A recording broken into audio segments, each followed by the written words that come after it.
안녕하세요. 크리스찬 나우 김은교입니다. 마음대로 행하지 말고 정의를 단연 행하고 될지 안 될지 동의하지 말고 현실적인 것을 대담하게 붙잡으라. 자유는 생각에 도피해 있지 않고 오직 행동 안에만 자유가 있다. 오직 하나님의 계명을 준수하고 그대 믿음에 의지하라. 두려워 주저하지 말고 뛰쳐나와서 사건의 폭풍 나서라. 그리하면 자유는 그대의 혼을 환호하며 맞이할 것이다. 나치 히틀러에 저항했던 젊은 보네포 목사님이 감옥 안에서 옥중서관에서 썼던 6줄짜리 짧은 시입니다. 이 시를 생각할 때 요즘 현실 속에서 책임을 잊고 오직 자신의 욕망만 추구하고 있는 한국 사회의 고위층을 반성하게 됩니다. 존경하고 싶은 지도자가 드문 이 시대, 바로 이때 보네포 목사님을 생각해 봅니다. 그래서 오늘은 보네포 목사님에 대해서 이야기를 나누는 시간을 마련했습니다. 오늘 출연해 주신 먼저 이화여자대학 백소영 교수님 나와주셨습니다. 그리고 뉴스엔조의 김종희 대표 함께해 주셨습니다. 안녕하세요. 끝으로 보네포 묵상집 누구인가 나는 책을 출판해 주신 한신대학교 총장 최수일 목사 자리해 주셨습니다. 목사님 감사합니다. 안녕하세요. 그럼 오늘 주제와 관련된 영상을 보고 이야기를 시작하겠습니다. 히틀러 시대의 억압과 불의의 끝까지 저항한 독일의 양심, 디트리히 본 회퍼 목사. 독일 제국교회가 나치 정권의 하수 역할을 자처할 때 반나치 운동에 가담해 히틀러 암살 계획에 깊이 관여했다. 그로 인해 1943년 체포되어 2년 동안 수감됐고 1945년 4월 해방을 보지 못한 채 순교하게 된다. 당시 무너진 독일 교회를 향해 십자가 없는 값싼 은혜를 경계하고 값비싼 은혜에 응답하라고 외쳤던 본 회퍼 목사.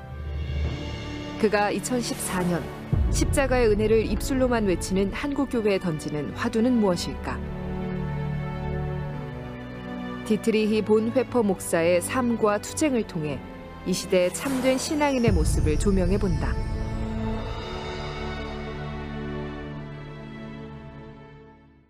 오늘 방송이 의미가 있는 이유는요, 바로 이 책 신도의 공동생활이 1964년에 번역되어서 50주년이 되는 해가 올해 2014년입니다. 그래서 오늘 이 방송은 우리 한국의 보네포 목사님이 알려진 지 50주년이 되는 기념할 만한 해에 보네포 목사님을 생각해보는 시간이 되겠습니다. 누구인가 나는이라는 책을 우리 총장님이 써주셨는데요.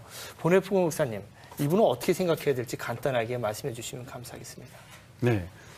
디트리히 보네퍼가 1943년 4월 5일로 기억하는데요. 그 한스 폰 도난이라는 그 당시 독일 나치의 그 상당히 고위층 그 장군하고 히틀러 암살 음모에 가담한 것이 이제 발각이 돼서 구속이 되었습니다.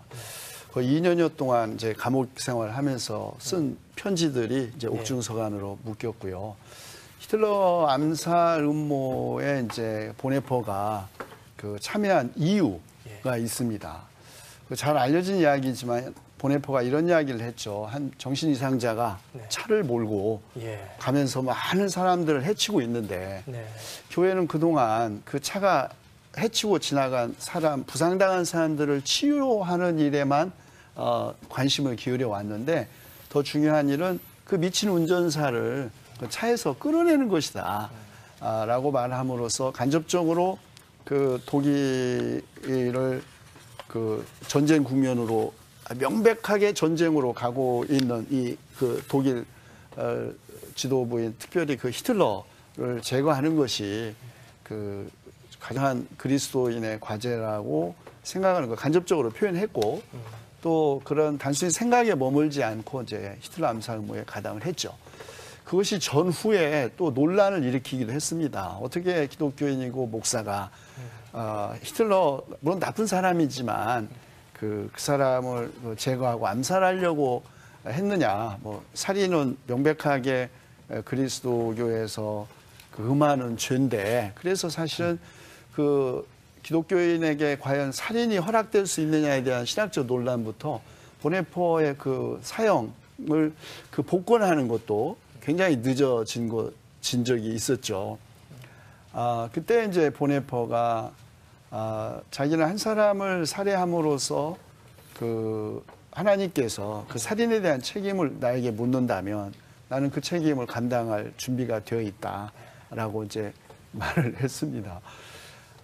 그러나 한 사람의 그 개인의 어떤 도덕적 그 책임보다 어쩌면 더 큰 악을 제거하는 것이 그에게는 기독교인으로서의 신앙 양심에 전혀 갈등을 일으키지 않는다고 보았기 때문에 이제 그래서 만약에 오늘 우리가 다시 보네포를 생각한다면 모든 형태의 국가 권력 이게 그 신격화되고 우상화되는 것에 대한 비판이 제기되는 곳, 또 그런 우상화된 권력 앞에서 교회가 이제 침묵하는 곳, 그리스도교 신앙의 공공성이나 정치적 성격을 그 외면하고 신앙을 지극히 개인화, 내면화하는 곳, 또 그리스도의 제자가 된다는 것이 오늘 우리 시대에 무엇을 뜻하는지 질문되는 모든 곳에서 사실은 보네포가 우리에게 어떤 새로운 방향을 지시한다는 점에서 보네포의 신도의 공동생활 한국어 출판 50주년을 기해서 다시 이런 특집 기회를 갖게 된 건 의미 있는 일이라고 생각합니다. 우리 뭐 2차 세계대전 그러면은 아우슈비츠에 유대인들이 많이 학살되었다고 이렇게 얘기가 되고 있는데요. 그때 독일 교회는 어땠고 보네포는 어땠는지요? 예, 저는 19세기부터 시작했던 민족주의가 독일 안에서는 1차 대전을 통해서 사실은 뭔가 막 크게 이루어보고 싶었던 그 광기가 한번 좌절되고 난 다음에 히틀러라는 인물을 통해서 경제적이고 사회적이고 정치적으로 본인들이 또다시 이렇게 일어날 수 있을 거라는 희망이 어떤 그런 그 엄청난 그 집단 광란을 일으킨 게 아닌가라는 생각을 하는데요. 나치즘이라는 게 사실 인종우월주의고 민족우월주의잖아요. 그래서 이제 하나의 제국, 하나의 교회 이렇게 정말 동질화된 제국을 만들고 싶은 열망이었는데 바로 거기에 대부분의 교회들이 독일 교회들이 이제 동조했죠. 그래서 이제 국가 교회라고도 하고 제국 교회라고도 합니다만은 그래서 심지어는 그 초대 국가 감독의 경우에는 국가교회 감독의 경우에는 그리스도께서 아돌프 히틀러를 통해서 이 땅에 오셨다. 그러니까 이런 말을 할 정도로 그러니까 성경적인 신학적인 근거를 그 체제를 유지하기 위해서 계속 노력을 해왔었죠. 근데 거기에 대해서 이제 많은 이제 신앙 양심을 가진 그 지역 교회 평신도들 그때 목사님들이 이건 비상사태다. 이거는 우리 신앙으로 도저히 인정할 수 없는 것이다. 라고 생각하면서 이제 같은 해 그 목사 긴급 동맹을 결성을 하게 되고요. 그러면서 뭐 2,000명, 6,000명, 그 마지막엔 7,000명까지 아마 조인을 했던 것으로 압니다. 그러면서 이제 그분들이 안 되겠다. 이런 정말 조직적 악에는 우리가 조직적으로 신앙 양심을 가지고 대항을 해야겠다 생각하면서 이제 뭐 그 바르멘에서 신앙 고백도 이야기하고 했던 그 고백적인 그들의 움직임을 이제 저희가 고백교회라고 알고 있습니다. 숫자는 소수였지만 그 살아있는 신앙 양심을 가지고 정말 그 전체주의화 되어가고 있는 그 체제유지적인 그 큰 거대한 국가교회를 향해서 죽기까지 싸웠던 그런 모임이었고요. 그 보네포 경우에는 이제 거기에 젊은 그 목사 지도자로서 굉장히 활발하게 참여했던 그런 분이었죠. 예. 히틀러에게 충성을 다했던 그 독일 그 당시의 교회들. 근데 뭐 일본도 그 식민지 시절에 정말 그 파시즘 아래에서 모든 교회들이 그냥 그 독재자한테 충성하는 이런 것들이 한 역사의 흐름으로 보이는데요. 한국 교회는 어떻다고 생각하시는지요? 뭐 한국 교회도 크게 다르지 않다고 볼 수 있죠. 사실 하나님께서 그 통치자에게 권력을 주셨을 때는 하나님의 뜻을 이 땅에서 펼치는 그런 역할을 하도록 맡기셨는데 그것은 뭐 믿는 사람이든 안 믿는 사람이든 마찬가지죠. 그건 꼭 기독교인한테만 요구되는 것은 아닌데 그 하나님의 뜻대로 통치하지 않을 때 종교 지도자들은 그것에 대해서 준엄하게 꾸짖고 경고를 해야 되는 것이 또 종교 지도자의 책임입니다.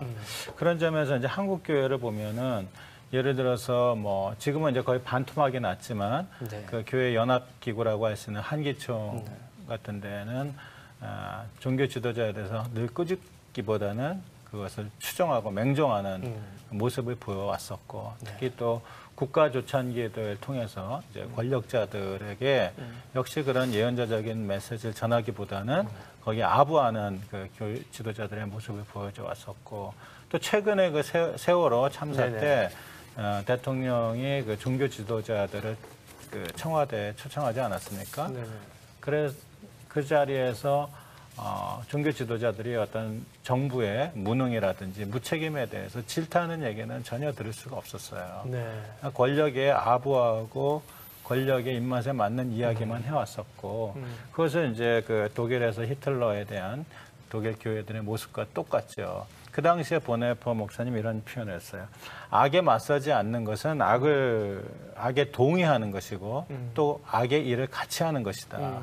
그러면서 그 교회의 모습을 비판했는데 오늘날 한국 교회 이러한 뭐 국가기관에 의한 선거, 부정선거라든지 또는 간첩 조작 사건이라든지 또 이번 세월호 참사에서의 어떤 무능한 대처 이런 거에 대해서 이런 권력자들의 무책임함과 무능함에 대해서 종교 지도자들이 준엄하게 꾸짖어야 되는데 그런데 참 저는 좀 궁금해요, 교수님.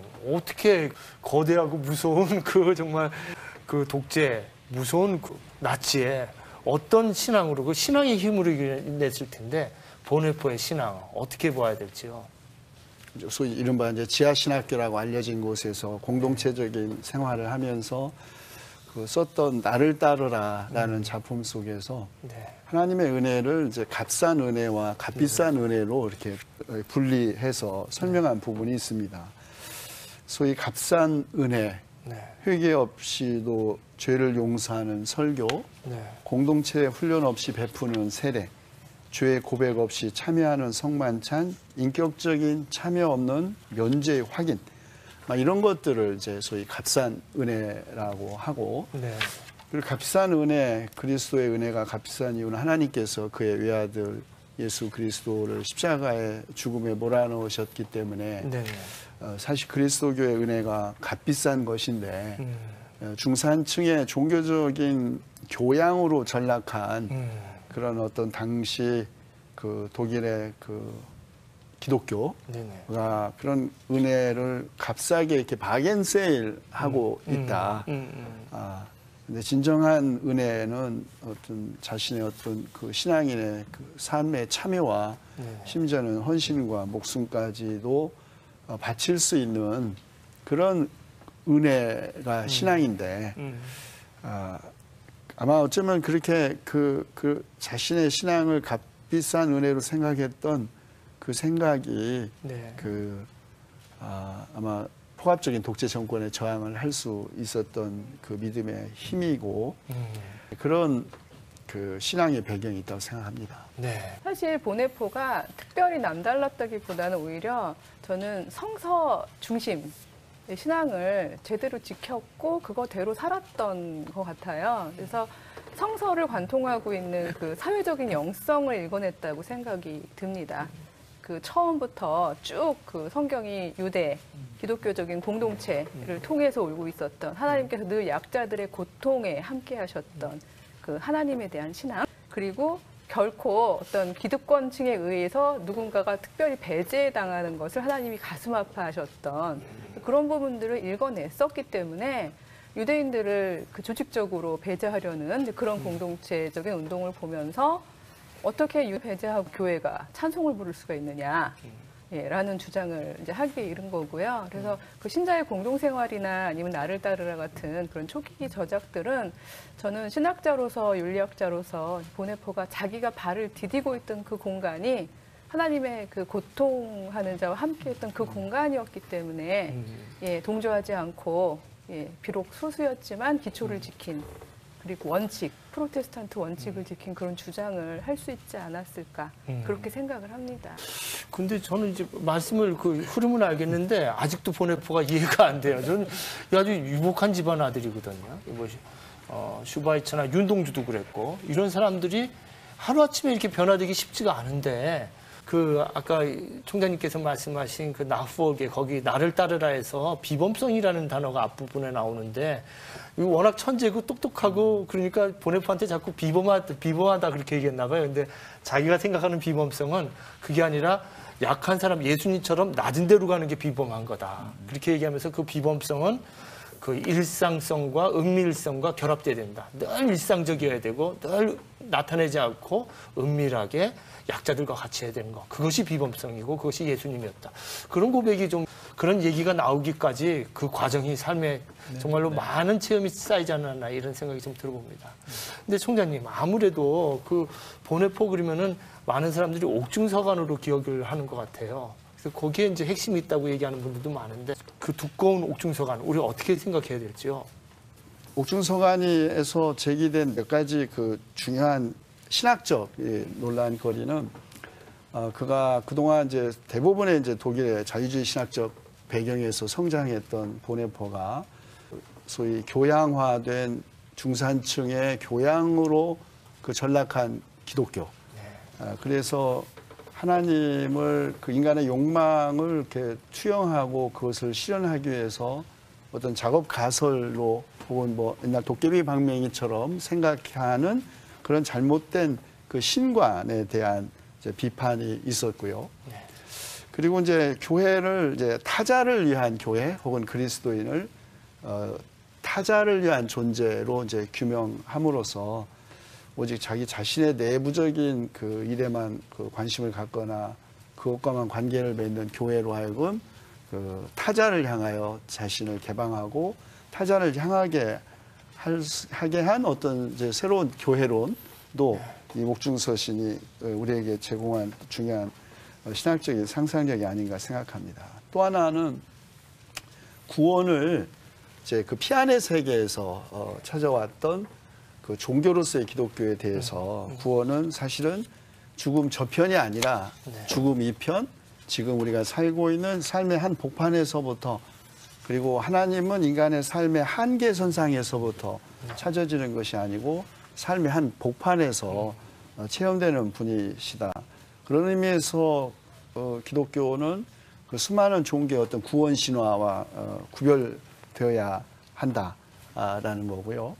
다른 한면에서는 옥중서신 통해서 그 보네포가 겪었던 그 내적인 은밀한 고민과 그 갈등 그리고 그 약한 인간적 모습도 가감없이 솔직하게 표현함으로써 우리가 인간 보네포를 훨씬 더 정확하게 이해할 수 있는 길을 열었다고 볼 수 있습니다. 아, 그렇군요. 서신, 이 지금 교수님 말씀하신 이 옥중서신인데 이 옥중서간에 20여 편의 시가 나오는데요.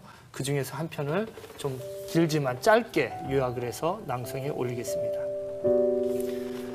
나는 누구인가? 감방에서 내가 걸어 나올 때 태어나고 명랑하며 당당해서 사람들은 마치 내가 자기 성에서 나오는 영주 같다는데. 나는 누구인가? 간수에게 내가 말을 건넬 때 자유롭고 당당하고 분명하게 사람들은 마치 내가 명령하는 것 같다는데. 세장에 갇힌 새처럼 불안하고 병약한 나, 목 졸린 사람처럼 숨을 쉬려고 버둥거리는 나, 빛깔과 꽃, 새소리에 줄이고 따스한 말과 인정에 목말라 하는 나. 나는 누구인가? 고독한 물음이 나를 비웃는다. 하지만 내가 누구이든 당신은 아시오니 나는 당신의 것입니다. 어떻게 생각하시는지요? 예, 그 독일의 보네포, 한국의 그 비견할 만한 분이 누가 있느냐. 그래서 이제 이런 분들이 많이 거론이 되고 특히 주기철 목사님이 많이 이렇게 비교가 되더라고요. 그러니까 뭐 그런 점이 있죠. 가령 교회 순결을 지키기 위해서, 신앙의 순결을 지키기 위해서 또 우상 숭배를 거부하면서 신사참배에 반대했었고요.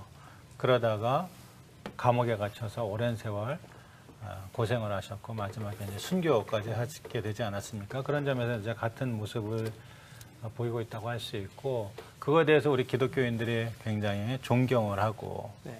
그렇게 하죠.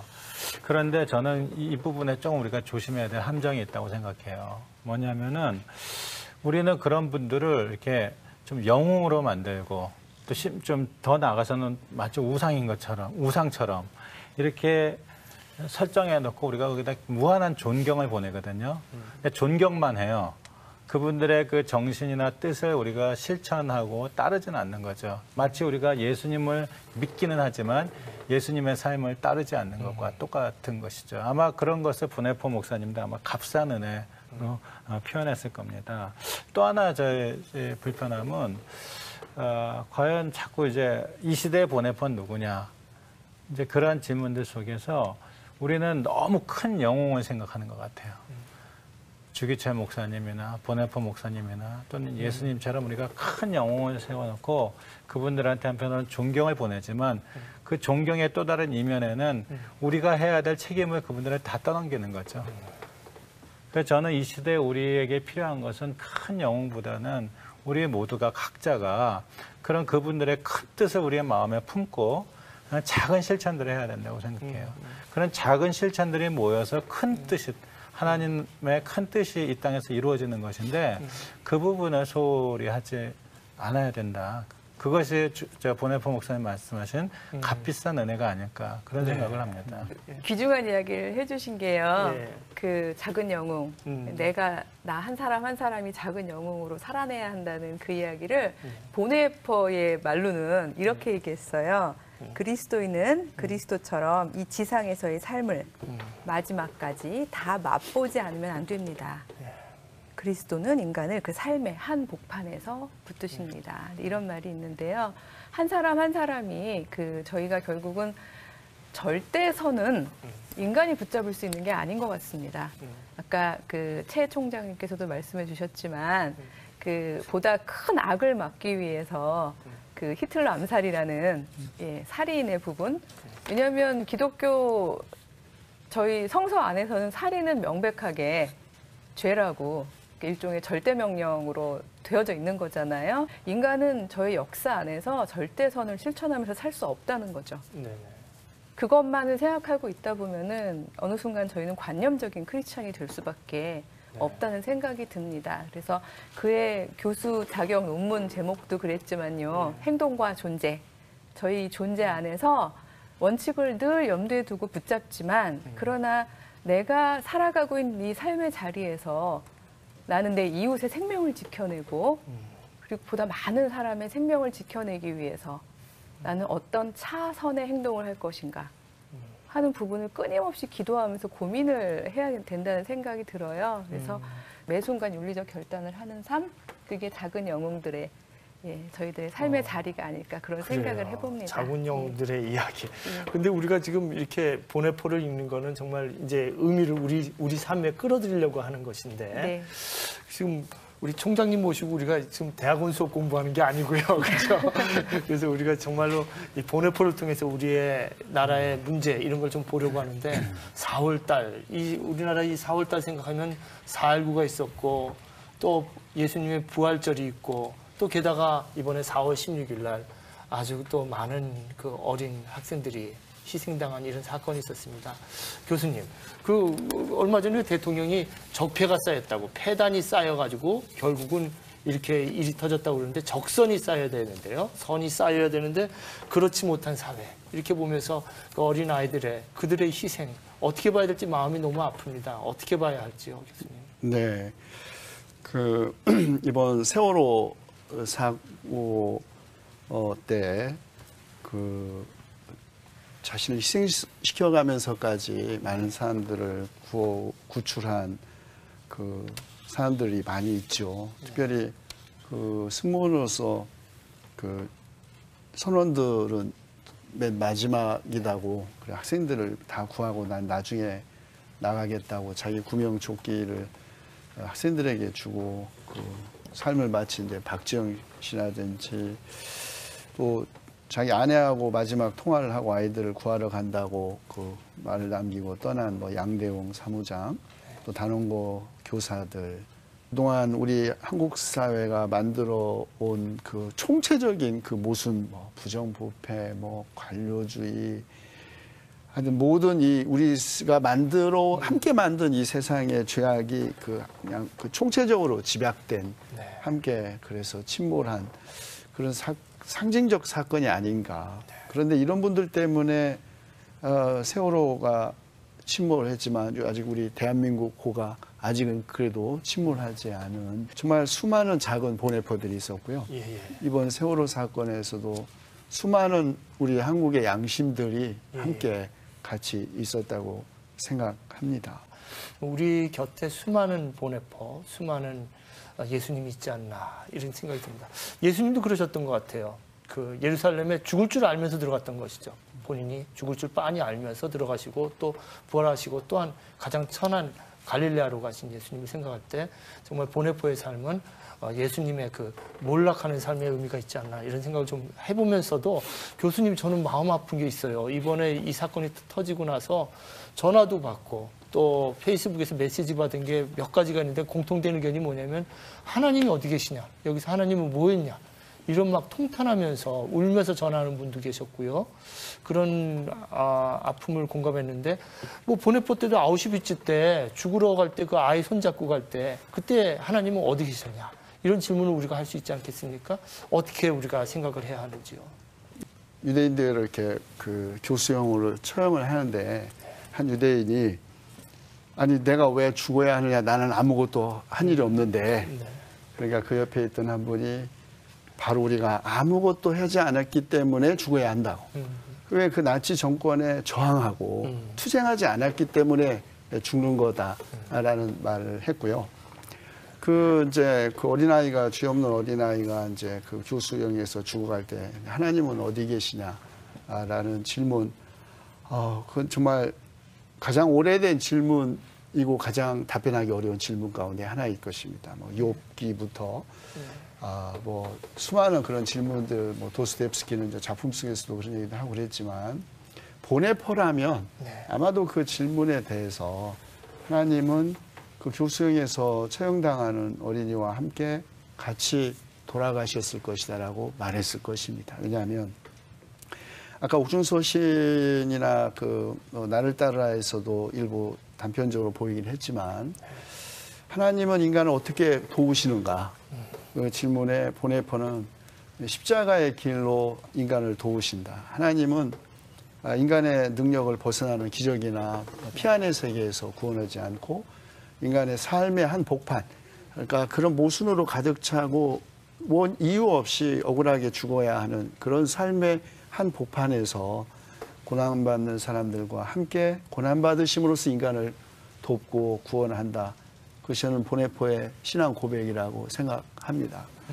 지켜주지 못해 미안하다라고 했던 그것도 어쩌면은 이런 세월, 이런 세상을 함께 만들어 왔던 우리 기성세대들의 그 자책의 표현이라고 보고 또 정말 지켜주지 못한 거에 대한 그 안타까운 마음의 표현이라고 봅니다.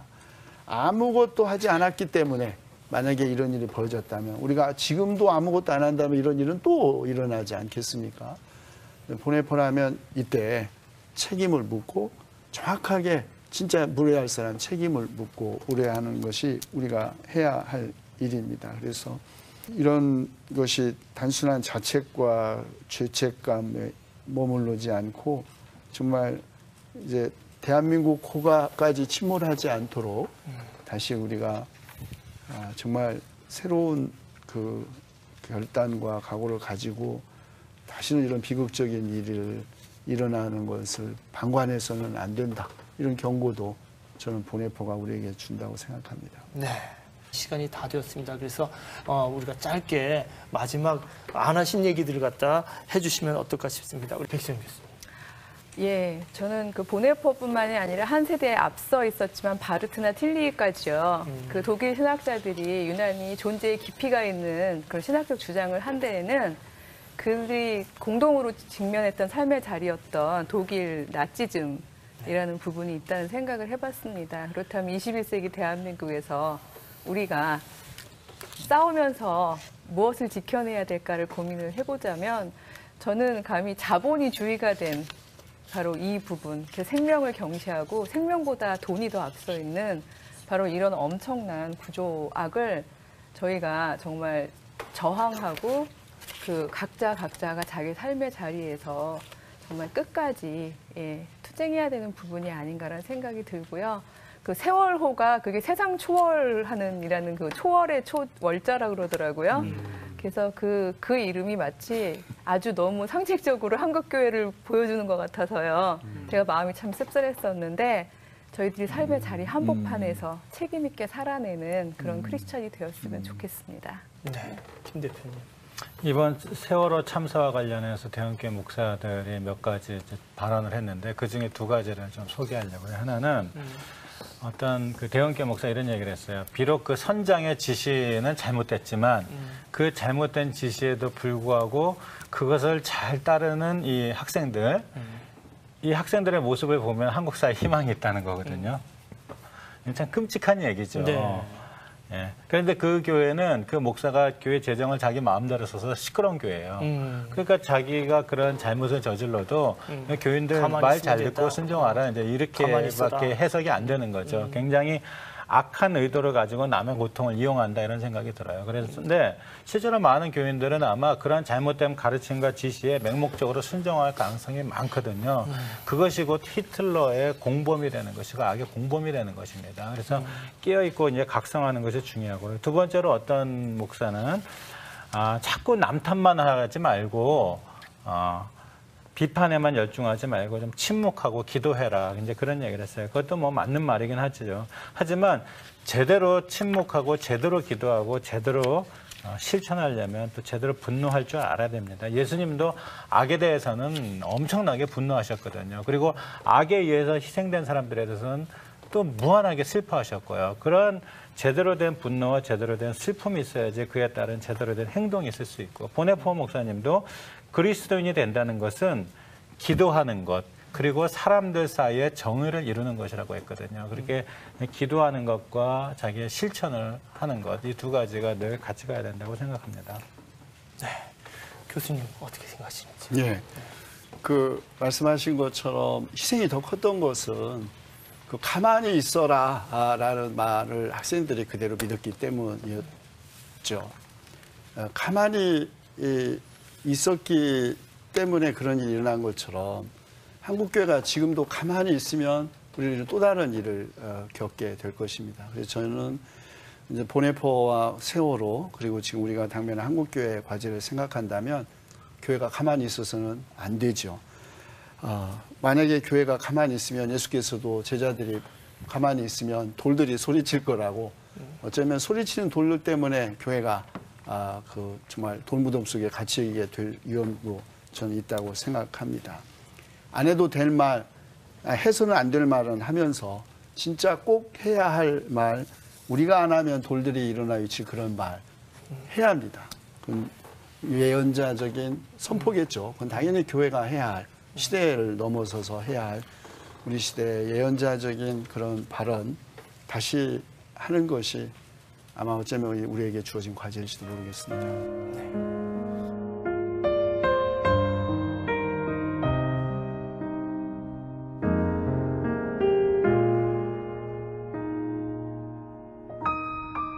4월 9일에 39살의 보네포 목사님은 사형당했고 일주일 이후에 히틀러는 실각하고 3주 이후에 4월 30일 날 히틀러는 자살합니다. 악이 비록 성하여도 진리 더욱 강하다라는 찬송가 구절이 생각납니다. 세월호에 있는 아이들이 아빠 엄마에게 가만히 있지 말라고 보네포 목사님이 우리에게 가만히 있지 말라고 예수님께서 가만히 있으면 돌들이 소리친다고 말씀하셨습니다. 우리가 움직여야 될 것 같습니다. 오늘 방송 여기까지 하겠습니다. 고맙습니다.